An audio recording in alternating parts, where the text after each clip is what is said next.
right, welcome in everyone. I'm Peter Ryman, the Director of Instruction here at Marshfield Country Club. And today's tip is all about sway versus rotation.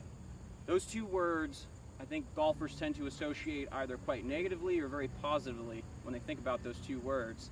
You know, sway being the negative, rotation being the positive, and what I really would like you to take from this tidbit today is that both are important, right? Great players do both. Now, great players sway towards target, right? You don't see great players swaying away from target much. They might have a little bit, you might see them loading up a little bit more, and you know, that's going to vary from guy to guy and depending on a few things like their grip type. But, you know, every great player, you see them work towards their target with their hips. In other words, they sway their hips towards target as they make their way into a strike quite a bit. So what I want you to take from this is that it's also important when you sway towards target with your lower body.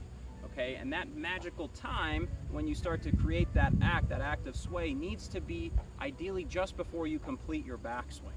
Okay, so there's been a lot of studies, and people, not myself, but a lot of people smarter than me, have looked at tour players and found the average point in the backswing where the tour player will start to work their weight towards target. In other words, they will relocate. If they're a righty, they will relocate their weight into their left foot, and that place is a little bit before the top of their backswing. So say my backswing with this club goes to here, the average tour player is going to start to sway towards target around here in the backswing.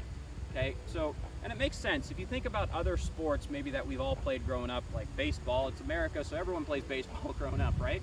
Well, if you're the pitcher and you're throwing me the ball, and here I am, bat on my shoulder, right?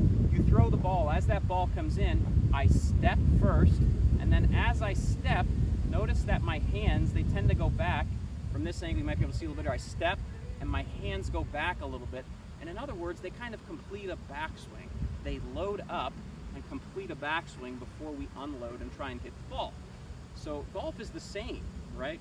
You need to ensure that your weight, now we don't step, but you do need to ensure you feel a little bit of pressure shift and work of weight towards left side right before you get to the top of your backswing, okay? So there's obviously a little bit more to that, but I'm going to leave it at that.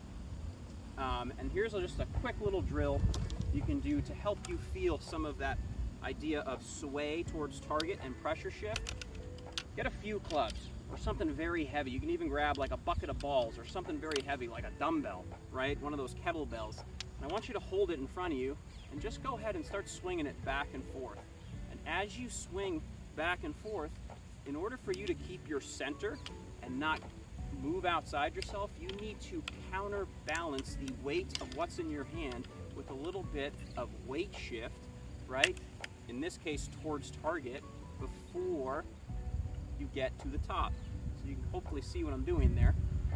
Before these clubs get to the top, their apex, I am already working my hips left towards target to counterbalance that weight. Okay, so that's a really simple and easy way to illustrate that for you to go ahead and feel exactly what I'm talking about. So I'll close it out here, I'll hit a shot, and I just want you to take a look and just look at when my hips begin their sway and their relocation of my weight onto my lead side. You will hopefully notice that it's a little bit before I get to the top of my backswing.